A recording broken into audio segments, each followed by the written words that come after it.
Estás escuchando Idea Subjetiva, un podcast con una fuerte dosis de realidad. Comenzamos.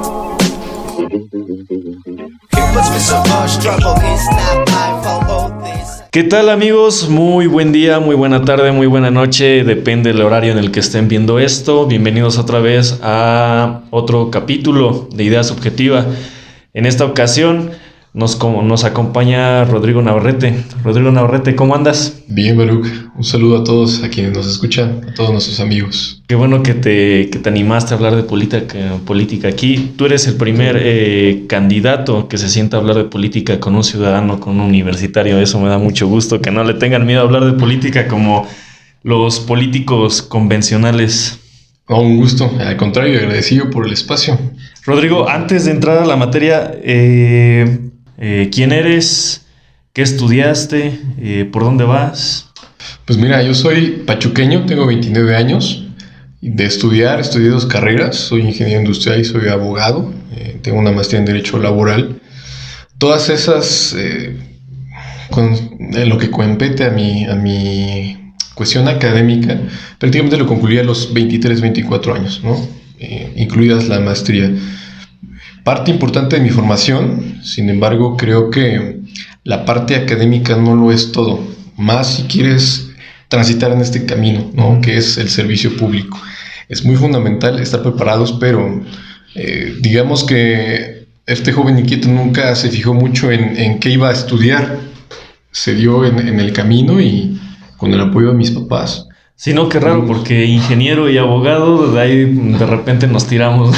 Sí, de hecho, fíjate que mi familia es de médicos, mis hermanos, todos ellos ejercen la medicina. Fui el único que tomó otro rumbo. De hecho, empecé a estudiar ingeniería industrial y a la mitad de la carrera fue cuando dije, hace falta algo más, ¿no? Y llegué al derecho. Y en el derecho construí mi ser con una visión más amplia de a dónde quería ir, ¿no? Eso me permitió prácticamente concluir ingeniería a la par que estudiaba derecho. Y pues aquí estamos. Después le metimos al activismo social y es algo que nos apasiona mucho, el servicio público, donde también, bueno, me adelanto, te comparto, ejercí, ¿no? Por más de 4 años. Desde mis servicios sociales se me dio la oportunidad. Tú bien sabes que aquí, para quienes nos ven, ojalá sé que hay un alcance grande. Aquí en Hidalgo, un puesto en gobierno, ¿no? Significa estar afiliado a un partido. Sí. Tú y yo sabemos, no vamos a hablar de colores. Y eso fue contra lo que siempre quise ir, ¿no? Si alguien está en un puesto, debe ser porque tiene la capacidad, tiene las ganas y se gana el lugar, no porque tiene atrás al padrino, al compadre, ¿no? A la familia. Y ahí es donde hemos estado trabajando en los últimos años. ¿Cómo ves, Baruch? Eso es todo. Oye, a ver, otra preguntota. ¿De dónde nace Rodrigo Navarrete? No biológicamente, obviamente, sino que ¿de dónde nace? ¿Por medio de una universidad, de un proyecto educativo, de colectivos, fundaciones, asociaciones? ¿Cómo nace la figura política de Rodrigo Navarrete? Lo que me preguntas, siempre me decían Francisco. Mi hermano se llama Francisco también, mi papá también, todos somos el trío de los Panchos ahí. Los Panchos. En casa. Desprenderme de ese nombre para mí, mis amigos, ¿no? Que te dicen Paco, Francisco, ese fue el primer paso. Construir a Rodrigo Navarrete fue incluso desde niño, no me gustaba el nombre. O sea, no sé si mucho les pasa que tienen 2 nombres y no les gusta que les llamen. A mí me pasaba con el nombre de Rodrigo. Pero me di cuenta que Rodrigo era esa parte visionaria, aventada, ¿no? Distinto a ese rol de mi familia, muy centrados a lo suyo. Yo era muy diverso, ¿no? Me gustaba siempre andar viendo a dónde hacer cosas, emprender. Y Rodrigo Navarrete sale a partir de la universidad, precisamente cuando estoy estudiando la carrera de Derecho, y se empiezan a acercar compañeros de otros institutos de la Universidad Autónoma, donde estudié, fue mi primer alma mater, y se me da la oportunidad de participar en la política estudiantil. Esto fue a través del Consejo Universitario, ¿no? Dentro de mi instituto, el Instituto de Ciencias Básicas e Ingeniería, fungí como secretario de vinculación y es ahí donde me empiezo a mezclar, ¿no? Y a llamar la atención porque pues ya desde ahí venían precisamente los amigos que te dicen, oye, diputado, ¿no? Te empiezan a meter la idea, te ven dinámico y es ahí donde empiezo a ver una oportunidad, ¿no? Y de decir, bueno, me gusta más Rodrigo Navarrete que Paco Navarrete. ¿Por qué? Porque a mi hermano le dicen Paco. Primero desprenderme de eso, ¿no? De la célula familiar, porque sí generaba dudas hasta la fecha hoy me dicen, oye, es que te vi, no era mi hermano, nos parecemos un poquito. Y así es como nace, ¿no? Y empiezo a construir esta idea de los colectivos cuando formo parte de un movimiento nacional, Motiva, el fundador Paco Rubio, a quien pues, desde aquí aprovecho para mandarle un saludo. Este amigo muy inquieto, casi de mi edad, es fundador, y fue fundador, presidente nacional, que trabajaba en la Cámara como asesor a nivel Congreso de la Unión, ¿no? Y logró convocar a diversos jóvenes de diversos estados, te hablo de Querétaro, Coahuila, o sea, desde el norte al centro, sur. Y es ahí donde me doy cuenta que los jóvenes tenemos una capacidad de liderazgo, ¿no? Una visión importante, ideas frescas, sobre todo para la política que le hace falta a nuestro país. Y desde ahí me doy cuenta que lo mío es la política, ¿no? Trabajando desde los jóvenes. Esto fue a los 23, 24 años aproximadamente. Hoy tengo 29, es más o menos lo que llevo pues ahí picando piedra, ¿no? Abriéndome el camino, trazando la ruta. Vamos a hablar un poquito de tu alter ego, Rodrigo. Para Rodrigo Navarrete, ¿qué es la política? ¿Y cómo mantener un discurso político actualmente? Porque pues actualmente es muy difícil. Hablar de política es como hablar de religión. Sí. Es de que tú te subes a un taxi y el taxista curiosamente es priista o morenista y tú eres del otro bando y comienzan a diverger entre las ideas y se terminan peleando, te cobra de más, te tira del taxi. ¿Cómo mantener un discurso civilizado sobre política? Hay que empezar a ver la política como algo normal. Ya no puede ser un tema tabú. Uh-huh. Lo que yo le digo a la gente cuando caminé territorio pachuqueño por más de 45 días entre este proceso de recolecta de firmas, en el cual acabo de concluir como candidato independiente o aspirante, lo que yo les digo es: no puedes decirme que no crees en la política. La política es un diario vivir. La política es esta plática que tú y yo estamos teniendo. Es un acercamiento, ¿no? Y yo a la política la veo no como un instrumento, lo veo como un espacio de diálogo, como un lugar donde converjan diversas personas con distintas ideas hacia un fin común, ¿no? Es un medio. Es un medio, pero un medio que tenga un fin común y bondadoso. Porque ya de la política tradicional ya estamos cansados, ¿no? Y es algo con lo que he ido luchando. Hablabas tú hace poco, platicábamos antes de esta charla, la política tradicional o convencional. Creo que es el peor cáncer que podamos tener en la actualidad y lo que hace que la gente no quiera hablar de ello. Lo que hace generar enfrentamientos por colores. Porque tú podrías decirme, yo soy del PAN, yo soy del PRI, Morena, y eso no significaría un problema. Porque en realidad un gobierno no puede estar manchado de un color. A ver, el gobierno está para servir a la gente. No me importa si eres PRI, no me importa si eres Morena, no me importa si eres PAN. Tu deber es servir a la gente. Y es ahí donde la gente pues también ha perdido o tiene una desafección política. No creen en las instituciones, no creen en los partidos. Están las cifras. No lo estoy inventando yo. No. Hay medios donde tú puedes consultarlo y la gente incluso te marca los porcentajes de cuál es el nivel de pérdida de confianza en estas instituciones, ¿no? Es lo que platicaba Rubén. Le mandamos un saludo a Rubén. Buen amigo Rubén. Platicaba que decía, a ver, Rodrigo, si tú le preguntas a la gente y le dices, oye, Rodrigo es del color rojo y Rodrigo es del color azul, ¿por quién votas? ¿Por el color rojo o por el color azul? No, pues yo voto por Rodrigo. Este tema de las ideologías es difícil como que tratarlo, ¿no? Pero tú como candidato, porque pues anteriormente estábamos platicando con activistas sociales y con presidentes de sectores de la población hidalguense, ¿no? Pero tú como candidato, ¿cómo le haces entender a la gente? Ahorita tú estás peleando o estás disputando un puesto de servidor público, uh-huh, pero por la vía independiente. Así es. ¿Qué significa eso para ti? Aparte de estos 45 días de peregrinar que hiciste para recolectar firmas y precisamente sobre el cambio y sobre el transcurso de la idea que le metes a la gente para decir, jálate. Claro. Interésate en la política. ¿Cómo es esto? Pues mira, desde que tú llegas y les dices soy independiente, ya empieza una aceptación, ¿no? Si tú le dices, ¿y de qué partido son? No soy de ningún partido. Entonces sí te apoyo. O sea, ya hay un antecedente que nos está ayudando. Y esto de ser independiente pues viene ya de años, ¿no? Es algo que me identifica como persona porque, como te lo comentaba, siempre he tratado de buscar el camino abrirlo yo mismo, ¿no? Obviamente no lo haces solo, dependes de muchas personas, pero es ya romper con ese esquema tradicional. Ya los partidos para mí no resultan una opción. Realmente lo decía Giovanni Sartori, italiano, politólogo, estudioso de la política. Cuando hay un sistema de partidos, el sistema de partidos debe ser competitivo.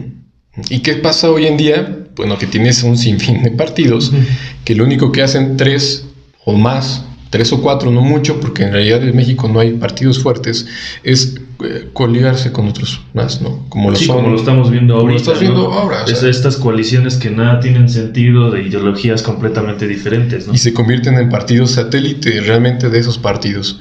Y ni siquiera existe un sistema que evalúe el comportamiento o los resultados de estos partidos. Si tú observas la ley, cuáles son una de las obligaciones, es brindar capacitaciones, ¿no? Tener indicadores donde les marque los resultados de cómo están gastando ese presupuesto o prerrogativas que se les brinda. Y no existe nada de eso. Hoy en día un partido solamente sobrevive por la votación nacional emitida, la última, ¿no? Entonces no hay más. No existe realmente una evaluación rígida. Entonces, nos obligan, Entonces tú le estás apostando más que a una comunión, a una colectividad. La idea de una colectividad, apostarle a una persona. ¿Crees que los partidos políticos ya se están acabando? Ya como que están trozando esta idea y ya como que ahorita me viene el pensamiento de quitar a los partidos políticos y no votar por estas colectividades, sino votar por la persona.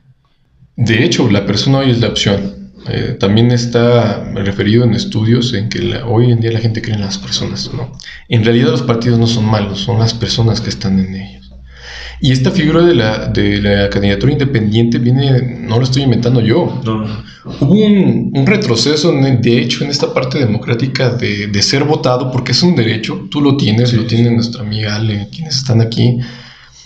Y realmente resulta que hoy en día la única forma son los partidos políticos. Esta reforma a candidatos independientes viene de años atrás, no tiene mucho, ya lo platicábamos tú y yo hace un momento. El primero en lograrlo fue Pedro Kumamoto, ¿no? Sí. Bajo un contexto muy distinto a la actualidad. Pero ya de 1810 para 1910, que fueron 100 años, sí, existía la figura independiente. Sí. ¿Cómo se terminó? Con la creación del entonces PNR, ¿no? Partido Nacional Revolucionario. En esos tiempos, ¿no? El famoso... bien decían que alguien como Porfirio Díaz, que coincido que fue un excelente presidente, ¿cómo pudo mantenerse tanto tiempo en la silla presidencial? Bueno, esto fue porque engrosabas la burocracia, condicionabas a la gente que estaba ahí, que son prácticas que se sigue viviendo, condicionar el empleo, la estabilidad a un color. ¿Cómo logras que, sabemos que el estado de Hidalgo lógicamente es de un color y de una universidad, que ahorita ya está como complicado, ¿no? Porque ya lo mencionaba anteriormente que pues el partido que mantiene la hegemonía en el estado también pertenecía a una universidad y ahorita ya no es así. Uh-huh.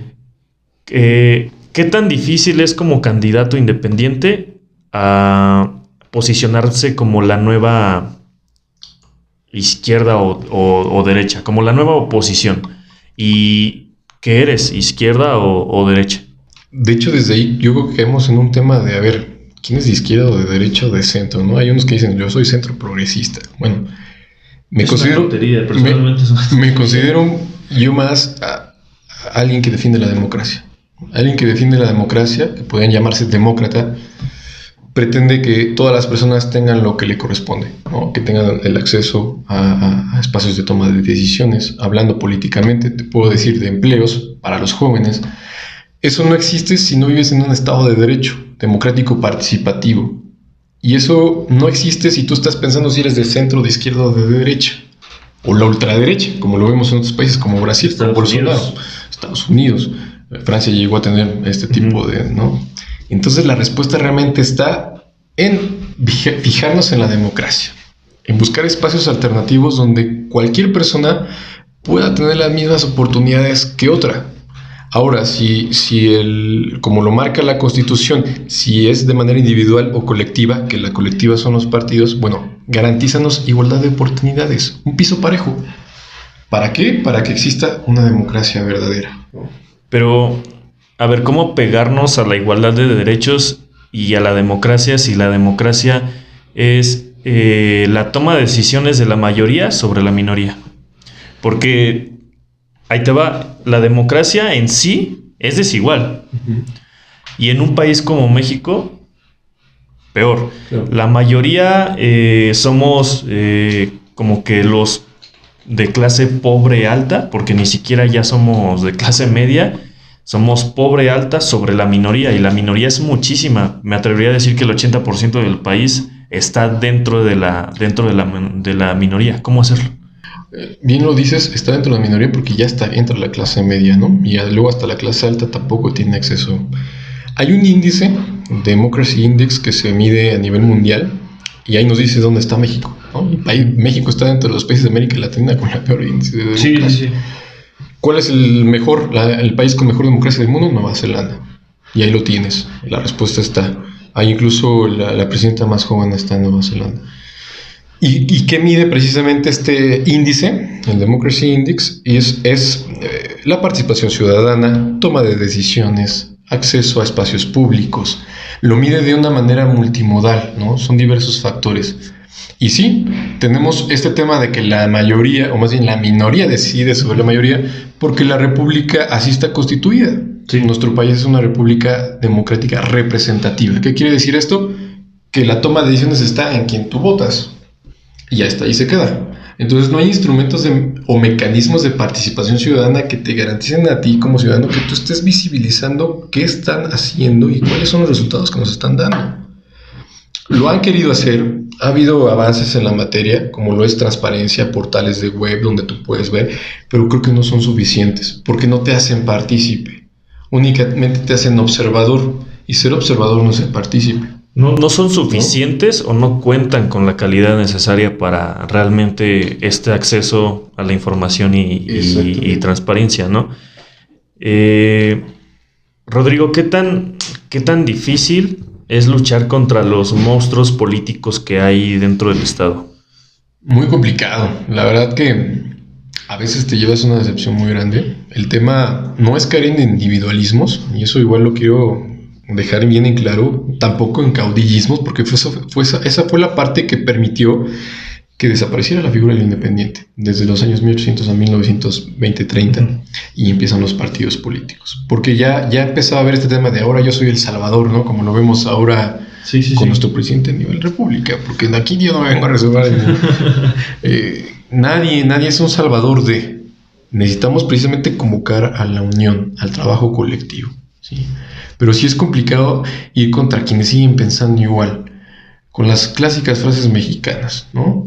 Es que yo vengo apadrinado, es que yo soy amigo de... Es que palancas. Las palancas, o que el tranza no avanza. Uh-huh. Yo espero que un día ya se termine esa parte. Viene desde un tema cultural y generacional.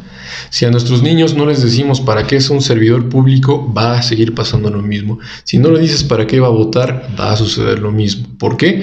Porque entonces se va a encontrar con lo que yo me encontré, con lo que muy seguramente muchos amigos que han querido hacer las cosas diferentes han encontrado. ¿Y qué es esto? Pues que necesitas de palancas, ¿verdad? Sí. Entonces eso es lo que me he encontrado y sí ha sido complicado, ¿eh? Es un tema, como te digo, cultural, generacional, más aquí en Hidalgo. Sí, está muy arraigado. Es un caciquismo impresionante. Oye, y Por Amor a Pachuca es un partido, es un proyecto, es una AC.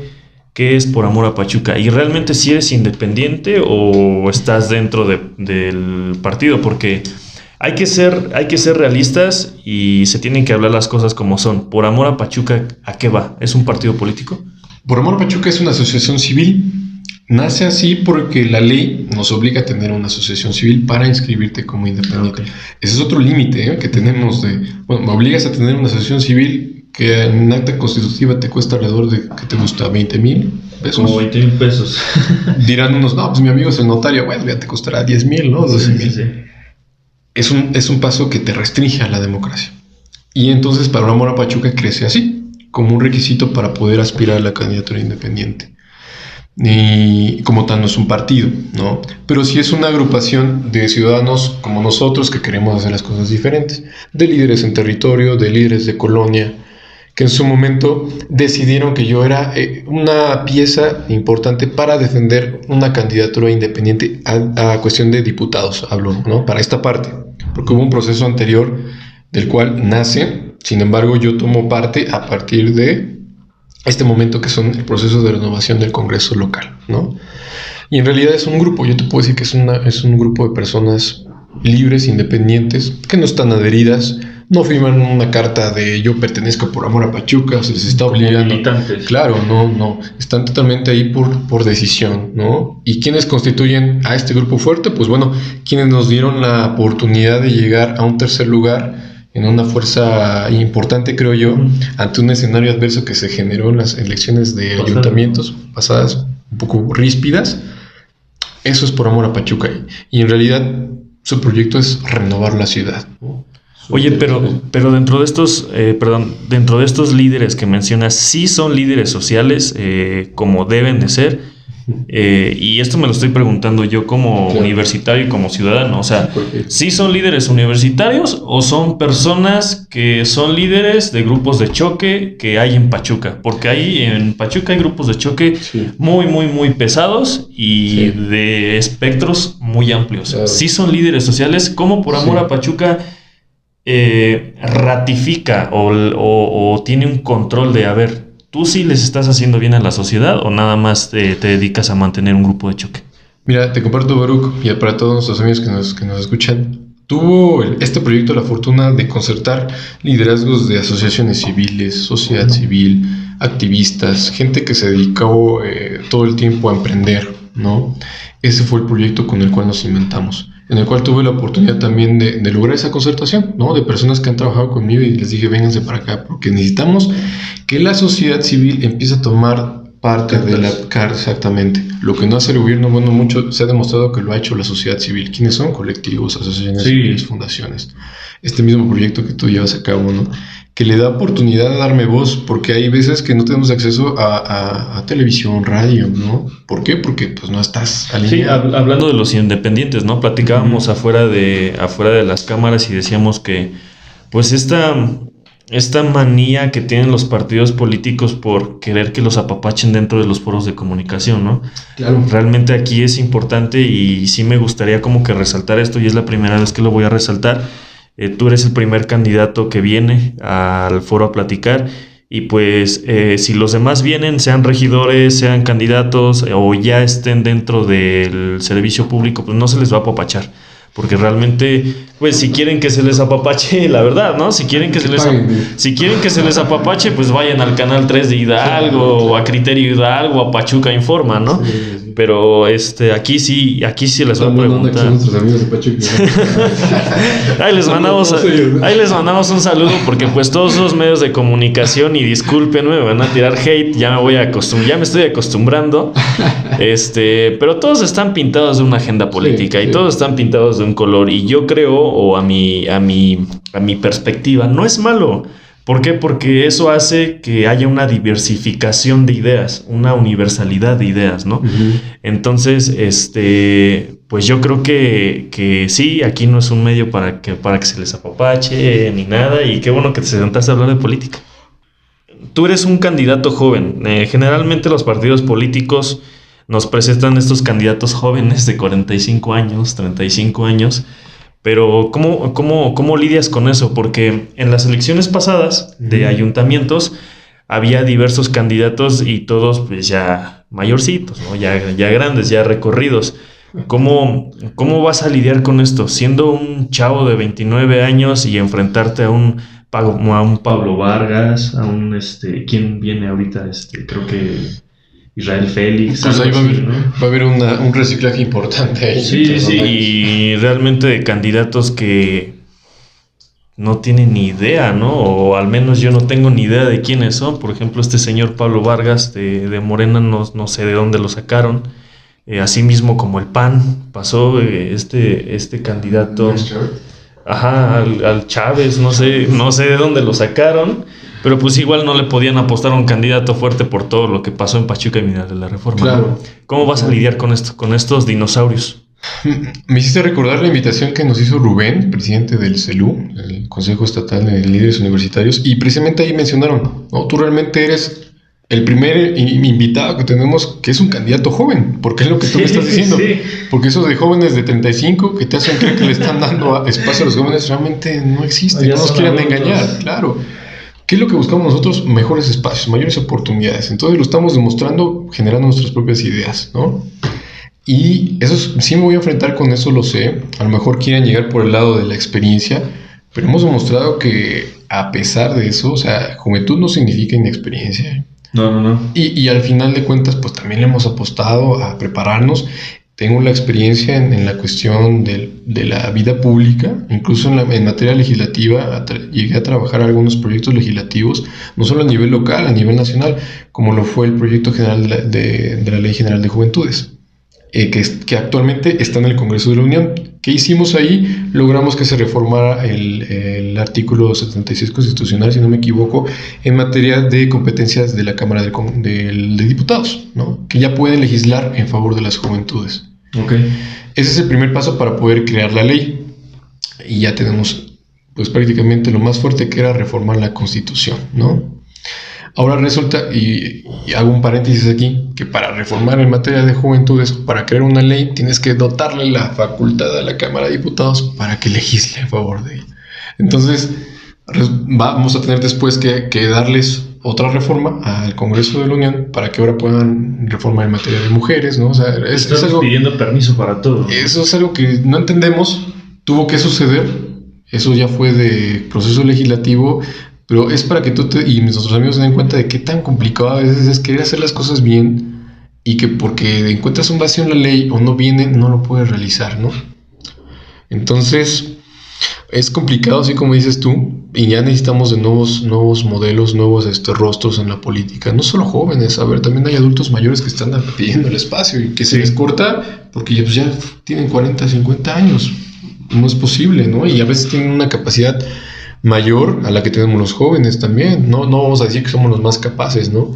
Pero sí que podemos dotar de un aire fresco a la política y combinarlo con la experiencia de las generaciones maduras. Sí, no, la experiencia siempre suma puntos. Es fundamental, ¿no? Y el dinamismo y la habilidad que tenemos los jóvenes para hacer proyectos, ¿no? Así es. El problema que tenemos, al menos yo lo veo en el ámbito en el que yo me muevo, en el que personalmente me muevo, es la falta de compromiso de los jóvenes. Sí. O sea, sí está muy cañón y como que tenemos que cambiarle un poquito a eso. Cambiando un poquito de tema, políticas públicas nuevas. Tú hablas de una regeneración política. Uh-huh. Bueno, no vamos a ocupar la palabra regeneración porque ya está como que muy aburrida, ¿no? Ya está muy pegada. Sí, ya está muy hilada a nuestros amigos. Sí, a nuestros amigos morenistas. Pero políticas públicas nuevas, ¿cómo piensan hacer políticas públicas nuevas? Tiene que venir desde la sociedad civil. Vamos a buscar la concertación, como tú bien lo decías, de verdaderos líderes sociales, ¿no? Y hay un mecanismo de creación de esas políticas públicas. No todos la pueden llevar a cabo. Lo mismo como lo son los proyectos de iniciativa de ley, ¿no? Sí pueden venir de la sociedad civil, pero en nuestra actualidad tiene que venir acompañado de alguien que esté sentado en la curul, ¿no? En un diputado, en este caso. La ley te marca para crear iniciativas de ley un porcentaje mínimo de firmas. O sea, lo cual también es un obstáculo, como el cual me enfrenté yo como candidato independiente. Okay. El 3% de la lista nominal, que haciendo cuentas son 3.300 firmas, ¿no? Ya si entramos en materia y te pongo de ejemplo, un partido político, el que tú quieras, de reciente creación, en la última elección, solamente necesitaba de 34,000 firmas en todo el estado. Si eso lo divides en los 84 municipios que es de nuestra entidad, solo por municipio necesitan 400 votos aproximadamente. Sí. Para Pachuca. Y a mí por un distrito, que es la mitad de Pachuca, me piden 3.300 firmas. O sea, ese es un tema que también tenemos que ir buscando, ¿no? Para generar estas reformas que busquen un piso parejo. Políticas públicas, si nos queremos centrar en personas vulnerables, ¿no? ¿Quién es ese sector? Siguen siendo los jóvenes. Hasta que no tengamos una política pública suficiente, no vamos a tener oportunidades para todos, ¿no? Oye, ¿y cómo vas a hacer para que esta responsabilidad, este interés por la política le nazca a la sociedad, porque desgraciadamente como mexicanos somos muy empáticos con el vecino. O sea, a veces ni siquiera conocemos a nuestro vecino, ¿no? El que vive al lado de nosotros. Sí. Y en Pachuca, pues es como que un poco más común. Y yo lo digo y lo afirmo porque yo he trabajado cerca de eso y muchas veces no conocemos al vecino, ¿no? Sí. ¿Cómo vas a hacer y como se lo pregunté a los activistas sociales que han venido, cómo vas a hacer que la ama de casa que tiene 3 hijos, que tiene que llevarlos a la escuela, que tiene que hacerles de comer y que aparte tiene que ir a trabajar, se interese 5 minutos por la política? O por el otro, ¿no? Eso es dando el ejemplo, Baruch. Diciéndoles que si tú empiezas a ver a una persona por igual, entonces tu trabajo ya va a ser de manera horizontal. Vivimos en una sociedad deconstruida del tejido social. ¿Qué significa esto? Que ni siquiera existe una organización vecinal. Hay un índice del INEGI que refiere que Pachuca es una de las ciudades con el más bajo índice de organización vecinal. Sí. Y está comprobado que si tú te organizas con tus vecinos puedes resolver el problema desde el bacheo, la luz, la seguridad. Tengo ejemplos, te puedo decir que en el Arbolito la gente se organizó, había robo, había inseguridad. Bueno, entre todos ellos se cooperaron, pusieron cámaras, obviamente apoyados con el gobierno, haciendo gestión, pero se organizaron, hicieron presión y le pagan a un vigilante. Este vigilante recibe el sueldo de toda esa comunidad. Cada familia solo pone 10 pesos al mes, imagínate el nivel de organización que tienen en la zona del Arbolito. Esta persona tiene la instrucción que si llega a haber un problema en la zona, se marcan al grupo que tienen, él no se mueve de donde está hasta que tenga bien identificado en dónde encuentran al delincuente y lo rodean. Son un ejemplo de organización que debemos tener como sociedad. Y también en este tema de los fraccionamientos privados, que ya hay bastantes en Pachuca, ¿no? También tienen tienen como que un poquito más de poder adquisitivo, pero también forman parte de una organización. El tema igual, bueno, si ya nos vamos a los fraccionamientos, viene desde el aparato administrativo, ¿no? Sí. Muchos fraccionamientos privados en Pachuca no están entregados al municipio. ¿Qué quiere decir? Que no cuentan con los servicios porque la persona que construyó, el dueño, no terminó los trámites necesarios para que se municipalizara, ¿no? Entonces luego se quejan de que no hay seguridad, no hay agua, cuando quien se tuvo que encargar de eso fue el mismo empresario. Sí. Entonces hay que ponerle un bloque o crear una ley donde sanciones a quien está construyendo, porque Pachuca se está llenando de asentamientos urbanos privados que dices, bueno, ¿y de dónde? Porque te estás acabando el agua, ¿no? Sí, ya no hay agua. Ya no hay agua, es un requerimiento muy fuerte y nada de eso está regulado.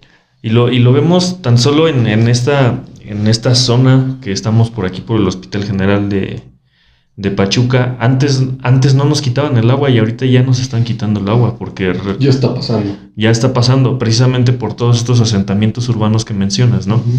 Oye, dejando un poquito de lado este tema, ¿qué hace un diputado? Te lo pregunto porque al menos yo sí sé qué hace un diputado. Los que estamos aquí sí saben qué hace un diputado, pero hay gente que realmente no sabe, ¿no? ¿Cuál es la labor de un diputado? Nos encontramos con eso, fíjate, y les comparto con la gente que caminábamos. Bueno, ¿y qué hace un diputado? A ver si es cierto que sabe, ¿no? Y pues ya les dices, mira, no sé si sepas que solamente no es crear leyes. Una labor del diputado también es redirigir o reorientar el presupuesto a lo que realmente sirva. Si ya lo etiquetaste en el ejercicio previo fiscal y ves que no está funcionando a mitad de año, bueno, entonces siéntate y analiza dónde lo vas a distribuir. Esa es una función de un diputado local, ¿no? El tema de las políticas públicas también, aprobar las que se están haciendo en el gobierno o bloquear las que no estén funcionando. Y en realidad su tarea se centra en ser un contrapeso del Poder Ejecutivo. No que sea una comparsa del amigo gobernador, el amigo, ¿verdad? El presidente. Amigo, ¿no? Presidente. Lo estamos viendo ahorita. Porque entonces no encontramos ese bloque que debe tener, que para eso se creó como un poder autónomo. No encontramos esa diserción de opiniones entre el Ejecutivo y el Legislativo, ¿no? Y es ahí donde vamos al tema de colores. Porque mi bancada azul, porque mi bancada guinda, yo soy de este partido y ahí me cierro. Entonces, señores, ¿dónde está perdiendo de vista que tú tienes que legislar para beneficiar a todos? No para tus intereses partidistas, ¿no? Para tus intereses individuales, que ya desde que andamos en contextos de campaña, como que ya desde ahí nos damos cuenta cada persona qué interés tiene, ¿no? Así es. Tú como candidato independiente, ¿cómo te estructuras? ¿Tienes atrás un equipo? ¿Lo haces tú solito? ¿Cuántas personas son? He aprendido que solo no se puede. Necesitas de gente. Entonces me armé de un equipo. Por aquí anda quien me acompañó un buen tiempo. Se supo era de 24 de 24 casi. y se dio cuenta que a mí el mejor que nadie que me acompañó en todo momento y las personas que me ayudaron, que siempre buscamos el diálogo, ¿no? La concertación, el trabajo en equipo. Entonces sí me acompañó un equipo que lo hizo de manera voluntaria. Tuve bajas porque enfrentamos una pandemia que nos afectó a todos, ¿no? Se enfermaron, les dio miedo, ¿no? Había una persona que, te comparto, nos ayudaba a hacer la comida para el equipo que nos andaba ayudando en brigadas. Bueno, la señora también se paniqueó, dijo, no, yo ya no. Regresó, después dijo, no, siempre sí les voy a ayudar. Pero está difícil en un escenario como este, ¿eh? Y son experiencias que te comparto porque no está fácil realmente primero de entrada para independiente y menos con este escenario. Ajá. En el Instituto Electoral tratamos de hacer lo nuestro, metimos un escrito para generar presión, nos lo tumbaron, nos lo tacharon de improcedente. Y es cuando te das cuenta que realmente lo que les importa son otras cosas menos el bienestar de la ciudadanía. Nosotros poníamos en riesgo a la gente visitándonos en sus hogares. Sí. Y en la colonia Aquiles Cerdán nos lo llegó a expresar un señor enojado y con toda razón. Señor, discúlpeme, no soy yo, no lo quiero hacer yo. Me están obligando prácticamente a hacerlo. Me contestan en el escrito que yo meto como una solicitud de revisión técnica, diciéndoles que pues el toque de puertas es necesario para recabar firmas. Y me contestan se contradicen diciendo que para eso está la aplicación móvil. Bueno, la aplicación móvil no la puedo usar si no voy con la persona y le pone la firma. Y me dices además que es necesaria una presencia territorial, porque lo es, de tener al menos 48 secciones al 1.5% de apoyo ciudadano. Esto es con la lista nominal. Te contradices al decirme que para eso está la tecnología, pero me dices que a la vez tengo que tener presencia territorial. Ajá. Entonces, no hay argumentaciones sólidas. Decide, pero mejor no. Exactamente. O sea, y sí tuvimos ese tipo de manifestaciones. Yo lo que yo les decía, pues graben a las personas para que vean cómo se están quejando, sí, de que nos quieren ayudar, pero a ver cómo, si mi mamá está enferma, mi abuelita acaba de fallecer, o te tengo que firmar en tu celular, es que traes aerosol, traes para... Sí. Entonces son gastos, ¿no? Claro, y no hay financiamiento público. Y que me dijeron, por la ley tú te puedes financiar de manera privada, porque lo permite. Tú puedes adquirir financiamiento de empresarios, ¿no? Como lo hace, con un tope. Como lo hace Estados Unidos, ¿no? Claro, eso con un tope, ¿no? Pero bueno, eso ya es lucrar con la política. Yo puedo llegar con un empresario y presentarle mi proyecto y tú ayúdame, después te ayudo. Entonces eso ya rompe con lo que estamos nosotros trazando. Sí, porque el empresario al final tú le vas a pedir apoyo, pero te va a decir, sí te apoyo. Bueno, ¿y yo qué? ¿No? Pero ¿y yo cómo gano, no? Porque al final son empresarios. Claro. Ellos se dedican a eso. Exactamente. Por eso no participan en la política. Ya ves, mejor pongan una empresa. Algunos sí. Algunos empresarios sí, algunos en la política. Oye, me lleva todo este contexto que nos platicas, me lleva a una pregunta. ¿De qué se mantiene el candidato independiente? Yo tenía como tal mi trabajo como servidor público, el cual dejé, y por ahora nos sostenemos con la asociación civil, ¿no? Estamos por ahí haciendo tareas que nos permiten atraer recursos, y es esa forma con la cual hoy nos estamos manteniendo, ¿no? Y estamos teniendo pues trabajo de manera como lo es mis carreras, ¿no? Servicios legales. Uh-huh. Eso me permite a mí mantener este proyecto como tal, ¿no? Ok, entonces nadie está financiando... No, lo que me dicen, tú tienes padrinos, tienes, ¿no? Te voy a incomodar con esta pregunta. Ricardo Crespo. ¿Qué onda con Ricardo Crespo? Un saludo a Ricardo Crespo. Ojalá y se venga a platicar con nosotros. No sé igual. Si esté viendo, ¿verdad? Pues por si sí está viendo o no está viendo, ojalá y le entre a la platicada con nosotros aquí el regidor Crespo. No, exacto, porque está ahorita como... Está regidor de Pachuca, creo. Exactamente. ¿Qué onda con Ricardo Crespo? Ricardo Crespo es un ciudadano pachuqueño. ¿Hombre? Me voy a dar todos generales, ¿verdad? De ojos claros. Lo conozco en el año anterior. Esto incluso fue después de que él obtiene la candidatura independiente con Por Amor a Pachuca. ¿Y qué encuentro con esta persona? ¿No? Porque primero fue un bloque contra mis ideales. Ujú. Yo tengo un tema con lo que todo refiere a tricolor, que es... Sí. O sea, yo no puedo. El ejemplo claro... Por eso le pregunto, porque él es tricolor. Sí, el ejemplo claro fue que, bueno, te puedo decir que estando siendo servidor público, yo iba en contra de lo que me pedían para lo que tenía que ser. Entonces, desde ahí nos encontramos con eso.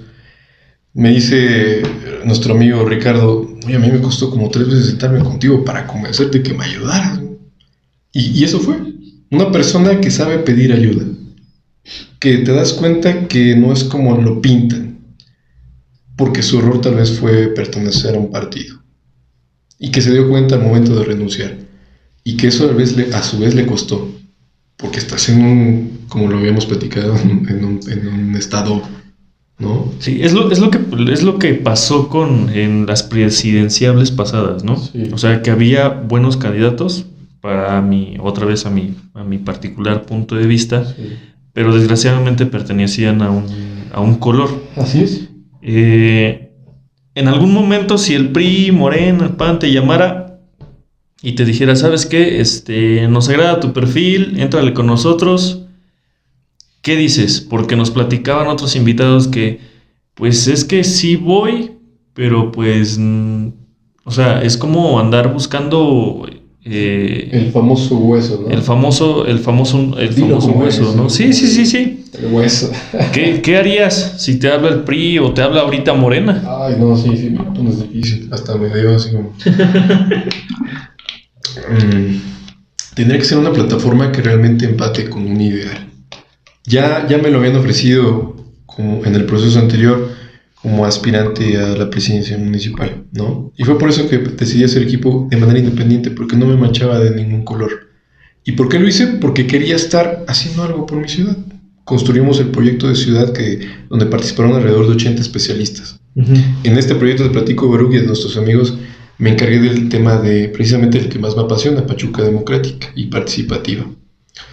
Y ahí me di cuenta que no se trata de tener por tener, ¿sí? Si me llegaran a invitar, tendría que ser un lugar donde realmente empate con este ideal. Por el momento yo me quiero dedicar, sin importar colores, a un lugar donde me permita realmente hacer algo. Pero entonces si vas. No, si me dices por colores, yo de entrada te diría que con el PRI no, ¿eh? Sí, yo no les aviso porque... Morena es una alternativa. Sin embargo, estamos viendo que se está haciendo, creo que ya parte de lo mismo, ¿no? Sí, se está convirtiendo en el partido hegemónico que pues, juraron, ahora sí que como el meme dice, te convertiste en lo que juraste destruir. Destruir, ajá. No me gusta ser parte de eso. Y tenía y tuve la oportunidad. Y yo creo que si me llegan a buscar, existiría, ¿me explico? Porque sabemos que es un partido que tiene oportunidad. Cualquiera que tú le puedas preguntar te dirá, pues yo sí me voy con Morena. Pues ¿por qué? Porque es el fuerte y va a ganar. Uh-huh. Y trae el apoyo todavía de los... Yo te diría que no lo haría por eso. Si decidieras ir por otro color, sería por otros motivos. ¿Cuál sería? Un lugar donde realmente permitan que mi agenda, que ya lleva años trabajado, y un proyecto sólido, se lleve a cabo, ¿no? Este es el problema que tenemos con la mayoría de los candidatos, ¿no? A lo mejor vamos a apelar al juicio de buena fe de nuestro presidente y decir que a lo mejor él sí tiene las buenas intenciones o sí tenía las buenas intenciones, pero desgraciadamente estos candidatos entran dentro de un sistema. Exacto, y es lo que ya no te permite. Y es ahí donde yo me volvería contradictorio, porque te diría, pues tú crees que te van a dejar hacer todo lo que quieras, y sí. La verdad es que no. ¿Cómo evadir el sistema? En algún momento una persona que es muy importante para mí, que es mi hermano, me dijo, hermano, pues es que tus ideales son esos, pero así como están las cosas un día, pues tal vez vas a tener que ceder en algo, ¿no? No ha llegado ese día, yo te soy honesto, me considero alguien limpio de la vida pública y no quisiera que eso por llegar se rompiera, ¿sí? Y a lo mejor mi trabajo es dedicarme a mis profesiones y ayudar como he venido haciendo como activista social, ¿no? Y la política se hace así, no es precisamente en un partido. Uno de los temas yo creo que importantes que tenemos que tocar es esta cuestión de que llega un candidato, pone propuestas se trabaja sobre esas propuestas, sobre ese hilo, pero termina su periodo, llega otro, destruye y vuelve a proponer. Ese es uno de los problemas grandes que tenemos. Sí. Tú como servidor público dejarías, si sabes que es bueno, dejarías esta política pública y le darías continuidad. Claro. Sí, que no se convierta también en un tema de reelección, ¿no? Ahora, hay que entender que no todos los servidores públicos llegan por cargos de elección popular. No. ¿Qué tenemos que hacer con los que no llegan con un cargo de elección popular? Profesionalizar los servicios públicos o al servidor público. ¿Qué es esto? Que existe una ley de profesiones, general de servicio público de carrera, para que las personas que están ahí estén preparadas, ¿no? Que no lleguen por el amigo, que tengan un filtro realmente donde, como cualquier empleo que a todos los mexicanos nos piden en una empresa, te hacen hasta el estudio de a ver qué tienes, ¿no? De si superaste a la ex casi. O sea, entonces, así tiene que ser para el servicio público. Mera meritocracia. Exactamente. La cual no existe, ¿eh? No. En nuestro sistema político mexicano no existe la meritocracia. Y tú ya vas a tener servidores públicos que no van a votar por mantener ahora sí que el lugar por un partido. Vas a tener a gente que está ahí porque se lo merece. ¿Tienes alguna propuesta para llegar a eso? Como te decía, el tema inicial es crear la ley de servicio público de carrera. No existe. Para que tengamos capacitados a los servidores públicos, ¿no? Esa no puede llegar si no estás en el Congreso. O puede llegar desde la sociedad civil siempre y cuando juntes tu número de firmas, ¿no? Como lo comentábamos hace un momento. Entonces, sí está la vía, existe en otros estados, hay ejemplos de ellos, pero yo creo que Hidalgo tiene que dar ese paso porque ahí es donde se le acabaría el negocio de la política aquí en nuestro estado, ¿no? Si tú le quitas la entrada a los amigos, pues, entonces ya no vamos a hablar aquí de que los colores van a llegar al gobierno. Y es algo con lo que yo como servidor público me enfrenté. Y que sí es un poco desgastante, ¿no? Porque tú traes ideas, quieres hacer las cosas diferentes y no se puede. Fue uno de los motivos igual que me llevó a dejar el cargo que tenía en gobierno del estado, ¿no? Creo que no compartíamos el mismo ideal y te cansas de que haces bien las cosas y el mérito se lo lleva otra persona. Oye, ¿se les debe de bajar el sueldo? Porque una parte de la meritocracia, y no hablo de las personas que trabajan como administrativos en gobierno del estado o en X o Y institución pública.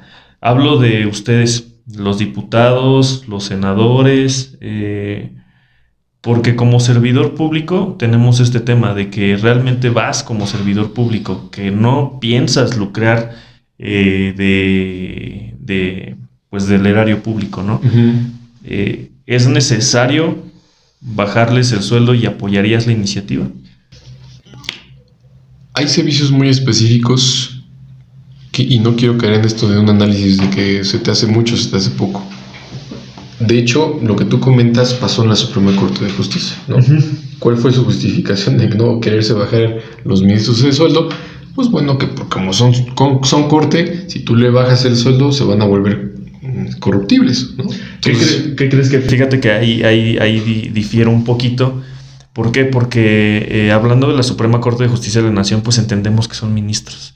Entendemos que ahí no entra una persona que no está capacitada o que no estudió. Al contrario, ahí tienen que estar los más capacitados dentro del sistema judicial en el país. Y yo creo que ahí sí no se les debería de bajar el sueldo precisamente o no se les debió bajar, que no pasó, precisamente por toda esta academia que llevan, porque ellos toda la vida están estudiando. Pero en cuanto a los diputados, que sabemos que hay luchadores, hay deportistas, hay actores, hay strippers como diputados, ¿realmente tú crees que consideraría bajar el sueldo? Sí, y una parte también es que ya le pidas que no cualquiera se pueda registrar, que tenga una preparación, ¿no? Que demuestre al menos conocimiento en ayuda social. ¿Pero crees que sea viable? Porque es un candado. Porque en la Constitución dice todos tenemos derecho a votar y ser votado, independientemente a lo que te dediques. Por eso es que hay inclusión dentro de las cámaras, ¿no? Pero ¿tú crees que no sería un candado? Por lo menos, como dices, argumentar que ya tuviste un trabajo, una labor social? Está un poquito complicada esta cuestión que me haces, porque yo sí siento que debería pasar, ¿no? No creo que es una limitativa o que violente este derecho, porque al final de cuentas a mí me está haciendo lo mismo, ¿no? Mi derecho a ser votado se está viendo fragmentado por un número de firmas, por una asociación civil. Entonces ya le tocaría a la autoridad correspondiente analizar bajo su criterio y jurisprudencia si realmente estás cayendo ¿no? Para lo que hablábamos de ser ministro, pues también tiene sus requisitos. Me parece que son 35 años o más, ser licenciado, gozar de la experiencia, ¿no? Esos requisitos no te hacen violentar tus garantías individuales. Simplemente demuestra una capacidad reconocida o gozar de una experiencia que realmente sea comprobable. Y lo comento porque hace unos meses salió este tema, ya lo platicamos fuera del aire, del sueldito de Samuel García. Precisamente por eso lo platico, que en mi opinión, y yo que escucho ese podcast en específico y lo escuché completo, pues sí lo sacaron un poquito como que de contexto. De contexto. Sí, no es como lo están planteando. Sí, no es como lo están planteando. Y esa es otra. ¿Cómo lidiar con la grilla que te avientan los partidos políticos? Está súper cañón. Está fuerte, no se cansan. No, y pues tienes que saber que vas con eso, ¿no? O sea, de que hablen mal o hablen bien de ti. Van a hablar cosas buenas, malas, eso es un hecho. Y peores. Sí, si tú estás esperando que en este mundo digan puras cosas bonitas, pues estás equivocado, ¿no? Somos un sinfín de personas que una por un chisme va a decir otra cosa, entonces estás expuesto a ese tipo de críticas y es normal. Y no te puedes sentir, ¿no? Entonces esperemos si ganas, te sientes a hablar y a que te hagamos un examen aquí. Me parece bien, sí. Y que realmente... Me dan mi reconocimiento, ¿no? Sí, te doy tu reconocimiento con tu sellito. Rodrigo, por último, platícame algunas propuestas, cómo te podemos contactar, dónde está Por Amor a Pachuca. Por Amor a Pachuca tiene sus oficinas en Ángela Barrientos, esquina Hidalgo, Colonia Centro, en Departamento 1. Ahí nos encuentran, estamos totalmente abiertos a cualquier reunión, invitación, ¿no? Tenemos un horario de atenciones desde las 10 de la mañana a las 6 de la tarde. Ya cuando se permite el horario, pues nos extendemos hasta las 8, ¿sale? Okay. Ahí nos encuentran, estamos cualquier materia dispuesta, ¿no? Que siempre sea para ayudar a la gente.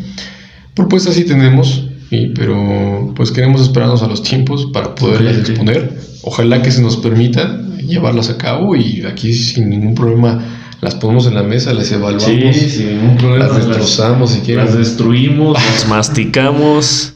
Pero sí, hay una parte importante y yo me quiero centrar en participación ciudadana. Eso es lo que yo traigo, democracia. Okay. Pero entonces, cualquiera que queramos unirnos Por Amor a Pachuca, si nos gusta tu proyecto, entonces ahí en las... Totalmente abierto. Claro que sí, ¿no? Y pues ahí lo que tienen que traer es ganas, ¿no? Y si tienen un proyecto que quieran llevar a cabo, lo llevamos a cabo y lo aterrizamos. Están las formas y si no entendemos, pues buscamos quien nos ayude, ¿no? Pero se hace. Eso es todo. Por último, ¿dónde te puedo contactar? ¿Tus redes sociales? Instagram, Facebook, Twitter. Me encuentran en mi fanpage Rodrigo Navarrete HGO y en Instagram estoy como Navarrete _HGO. Okay. Ahí me encuentran. No, Navarrete _Rodrigo. Oye, por favor, edítenle. Ahí las ponemos correctamente. Oye, una última pregunta. Ya sé que estamos por último, pero una última pregunta. Una más. Sí, otra más. Para ponerlo incómodo. A ver. A mí no me gusta, bueno, yo siempre he dicho que la carrera de periodismo y de política son completamente, o en algún momento iguales, porque tienes que tener un punto de vista o sí o no sobre algún tema. No puedes ser neutral en estos temas. ¿A dónde quieres llegar? A un lugar donde pueda servir a la gente, y se los he dicho, ¿no? Donde pueda responder como quiero responder. Porque a veces cuando quieres ayudar, lo haces con tus limitantes. Y lo he venido haciendo, Y con orgullo y certeza te puedo decir que todo ha sido de mi bolsa. Que quiero tener un espacio donde mis ideas transformen. Y ese es donde quiero estar. Entonces, puede ser una diputación, puede ser una presidencia municipal, puede ser... Evidentemente, y no te voy a mentir, ¿no? Necesito un espacio donde pueda responder. ¿Qué es eso? Un cargo público. Puede ser como servidor público administrativamente, como yo ya lo venía haciendo y que ahí pude ayudar, o de elección popular. Eso es todo.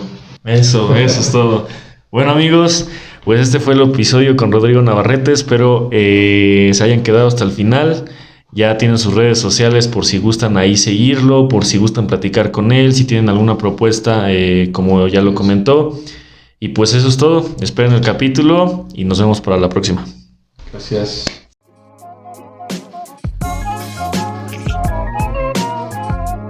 Jamendo.com